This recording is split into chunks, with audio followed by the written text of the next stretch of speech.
that means no one's the first mover.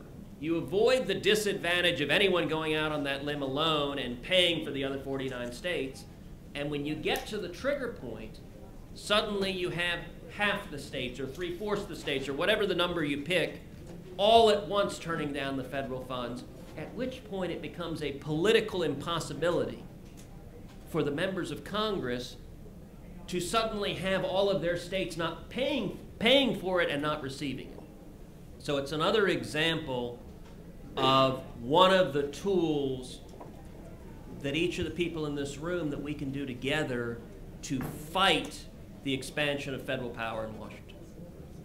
And before we've got time for another couple of questions, but I just want to pivot off that to say, in terms of practicality, you guys are probably going to want to leave here saying, I wish that we had more things that we could go back to our states and do immediately. Well, what I would say is, and we're going to be working on this with our partners to develop specific proposals, just like the reciprocal legislation one, just like the interstate compacts one. But, go back and study the history of interstate cooperation. I mean, we have the New York, for example, the New York-New Jersey Port Authority was created in the 1920s as a result of a process initiated by the New York State's legislature's Joint Committee on Interstate Cooperation. If it would take only one of your states to pass a law to enact a joint committee on interstate cooperation on federalism, to set up a mechanism that already has statutory authority and a statutory mandate to begin a process with other states to start exploring the technical details of an interstate compact, of reciprocal legislation on federal funds, of all these different things. The important thing is to start processes that bring us to work together, because like Bob Moffett says, you've got to, we've only got one shot on a lot of these things, and we have to cross all our T's and dot all our I's, and we have to be absolutely right and make sure that it's going to work what we're doing. But that's where we're headed. So one more question. Thank you. Ed Setzler, State Representative from Georgia. To the point you were making, a couple very simple, short questions. Specifically, if you could provide for us what the organizations would be that will allow us to work collectively to dot the I's and cross the T's. Describe to us who that is, what that looks like, so that we're not just, once we leave ALEC, fly back home, get back into our states and start getting a lot of energy behind this. How are we able to hit the mark, hit the bullseye without getting off? That's the first question. Secondly, before you answer that, if you could describe for us in a little detail how the process works within Congress. If a number of states were to come together through a compact, how would it move through Congress? Would it be a resolution passed by one body, sent to the other body? Would it require a supermajority?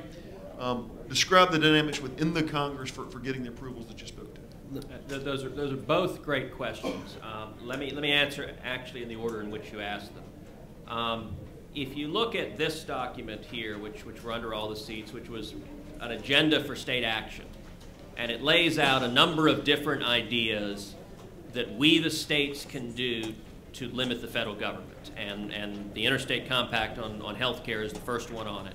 If you look in the back on the sponsoring organizations, you will see that there are a number of free market think tanks throughout the country, and in many of the states represented in this room, that have all come together in a fairly long discussion and effort, started through the State Policy Network, of trying to work together to bring these ideas so we can work in concert. So that would be one of the first places I would say, is working through your state free market think tanks that are working together to coordinate, and then also working through the mechanisms of ALEC. And we are hoping, as a result of this conference, the sheet that's being passed around, that the relationships that are formed here will start building the bridges to form this. I mean, we're breaking new ground on this. The second question you raised about mechanically. Let me just break it really quickly. I'm Bruce Rollins, the president of TPPF, and Mario and Ted, and we've all been working together. We are putting that together right now, and that's why we passed that sheet around. All of you will sort of be in on the front end of what that looks like from a multiple state coordination effort. Is Mike Barnhart in the room?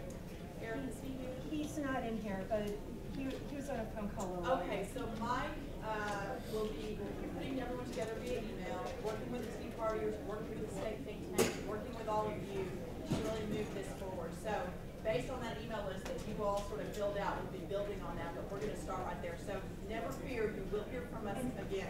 And if I can just jump in too and say that both of the questions that you just asked are actually treated at some length with examples in the policy perspective on interstate compacts that we did, which is outside on the table if you don't have a copy. Well, and the mechanism you asked, as Mario said, it is discussed at considerable length at the policy perspective that talks about this.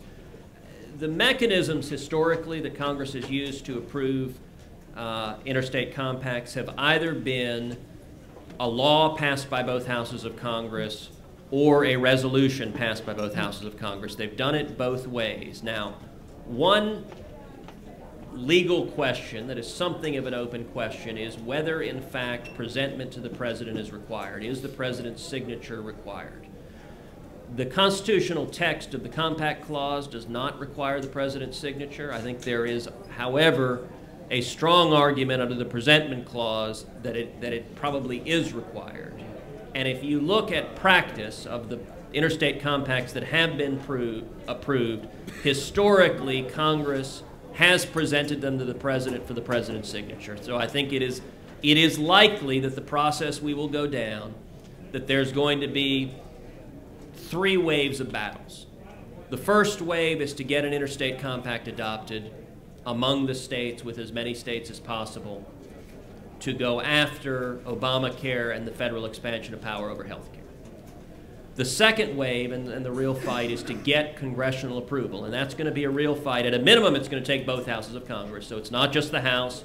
It's going to take the Senate, and it's going to take a political effort to put members and senators in uncomfortable positions if they vote against it. The third wave is either going to be presentment to the president, which means either unbelievable pressure to get this president to sign it, which I think is probably not going to happen, or number 2, in 2 years, I think there's a chance there may be a different resident at 1600 Pennsylvania Avenue.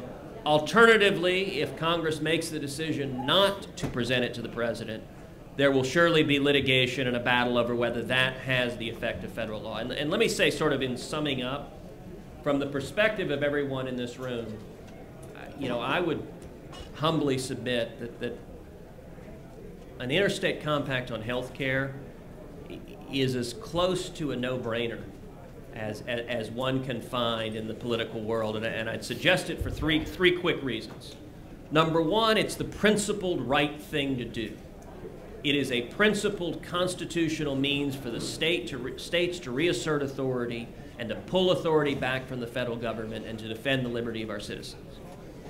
Number 2, speaking just as the reality of people in this room in elected government.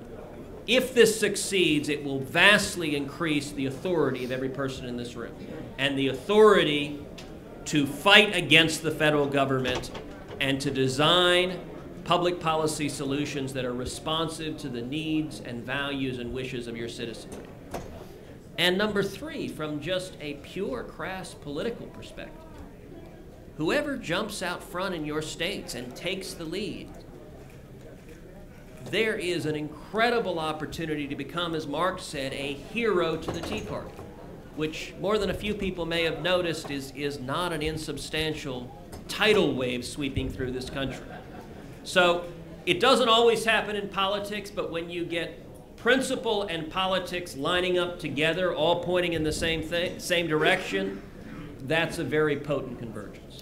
Thank you all very much for coming. Unfortunately, we've run out of time. Wait, it's so quick, please. I'm a Tea Partier, I can't give up. I'm with Tea Party Patriots, and I have 2 questions from members that they really wanted me to ask this. One, what happens if you get a new state legislature or a new governor? Can they pull your state out of the compact? Yes. And second, what about folks like Mary Fallon and John Kasich, who have said, I totally want repeal, but in the meantime, I'm going to go ahead and start the mechanisms and the exchanges and take the federal money for this. Put the fear of God into them. Just so if you're from Oklahoma or Ohio, just know I just read that. I just want to add with one point. I would not waste a second doing